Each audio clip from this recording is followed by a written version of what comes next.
प्रेक्षकांना आपण बघूयात बातमी पुन्हा एकदा नागपूरमध्ये। नागपुरात माजी पालिका आयुक्त तुकाराम मुंढे यांची आयुक्तपदी पुन्हा नियुक्ती व्हावी यासाठी काही नागपूरकर आक्रमक झालेत।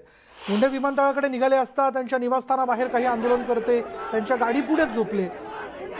पोलिसांनी त्यांना कसं आवरलं। तुकाराम मुंढेंना थांबवा, नागपूर वाचवा अशा घोषणा तिथे देण्यात येत आहेत।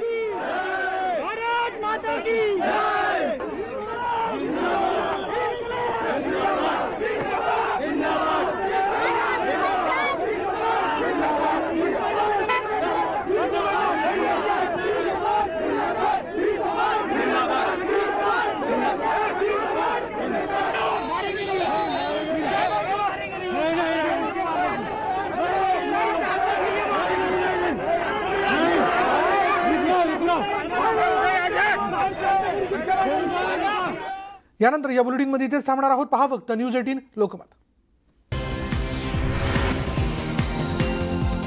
म्हणून आता त्यांच्या निवासस्थानाच्या बाहेर त्यांना जाऊ देऊ नये, त्यांना थांबवण्यात यावं अशी मागणी हे आंदोलक करताना दिसतात। नागपूरमधले स्थानिक येथे तुकाराम मुंढे यांची महाराष्ट्र जीवन प्राधिकरण इथं सदस्य सचिव म्हणून बदली करण्यात आली होती। मात्र राज्य सरकारने अवघ्या 15 दिवसात हे आदेश मागे घेतले।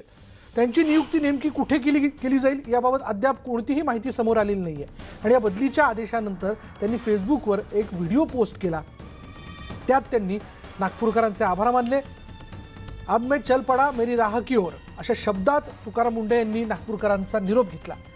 नागपूर महानगरपालिकेतील कटुगोड आठवणींसह मनपाला गुड बाय, आपण सर्वांनी जी साथ दिली त्याबद्दल थँक्यू, अलविदा अशी पोस्ट तुकाराम मुंढे यांनी केली आहे।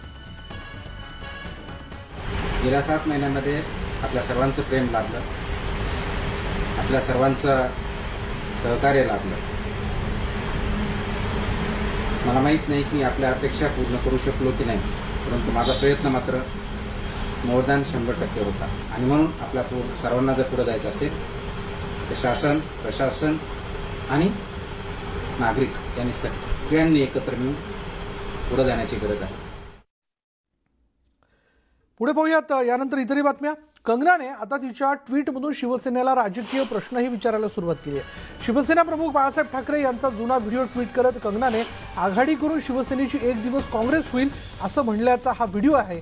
आणि आज शिवसेनेची परिस्थिती पाहून बाळासाहेबांना काय वाटत असेल असा सवाल कंगनाने केला। पाहूयात कंगनाने नेमकं काय ट्विट केलंय। तिने असं म्हटलंय की महान बाळासाहेब ठाकरे माझ्या आवडत्या नेत्यांपैकी एक।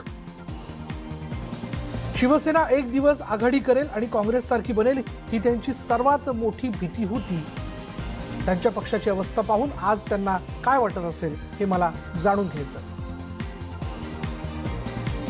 बोलूयात आमचे प्रतिनिधी विवेक कुलकर्णी आपल्या बरोबर। विवेक, आता हे जे ट्विटर वॉर आहे ते आता राजकीय पायरीवरती येऊन पोहोचले असं म्हणायचं का? कारण आता कंगनाने कालपासून आपण बघतोय शिवसेनेला एकूणच त्यांचा हेतू, त्यांचा उद्देश, त्यांचा अजेंडा किंवा त्यांचा इतिहास याची आठवण करून द्यायला सुरुवात केली आहे। विशाल, फक्त शिवसेना नाही तर काँग्रेसच्या अध्यक्ष सोनिया गांधी यांना देखील राजकीय प्रश्न विचारायला आता कंगना रनौतनी सुरुवात केली असं म्हणावं लागेल। कारण बाळासाहेब ठाकरे यांचा एक जुना व्हिडिओ त्यांनी ट्विट केलेला आहे आणि गठबंधन म्हणजे आघाडीच्या राजकारणात जर आपण अडकलो तर आपली काँग्रेस होईल असं बाळासाहेब ठाकरेच्या व्हिडिओमध्ये म्हणतात। आणि त्याचीच आठवण करून आज सध्याची पक्षाची परिस्थिती आहे ती बघून बाळासाहेबांना काय वाटत असेल असा सवाल देखील तिने विचारलाय। ती फक्त तितक्यावर थांबली नाहीये तर तिने पुढे जाऊन सोनिया गांधी यांना देखील प्रश्न विचारला आहे। ती म्हणते की एका महिलेशी कशा पद्धतीने वर्तणूक होते हे तुम्हाला दिसत नाहीये का?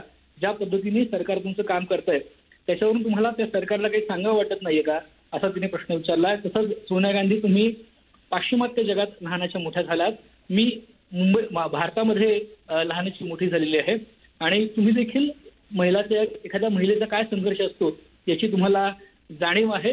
आणि जर तुम्ही अशा शांत राहिलात तर तुम्हाला इतिहास तुमच्या ह्या मौनाबद्दल तुमच्याबद्दल वेगळं विधान करेल, वेगळी त्याची दखल घेईल असं देखील कंगनानं म्हटलं। त्यामुळे सुरुवातीला ड्रग्ज, नेपोटिझम या सगळ्या विषयावरून आता कंगना राजकीय प्रश्नांमध्ये अडकत चालली की काय असा प्रश्न निर्माण होतोय। बरोबर विवेक, धन्यवाद या सगळ्या माहितीबद्दल। कंगना आता या सगळ्या राजकीय वर्तुळात तिच्या प्रश्नांच्या माध्यमातून अडकत चालली की काय असं म्हणावं लागेल। शिवसेनेला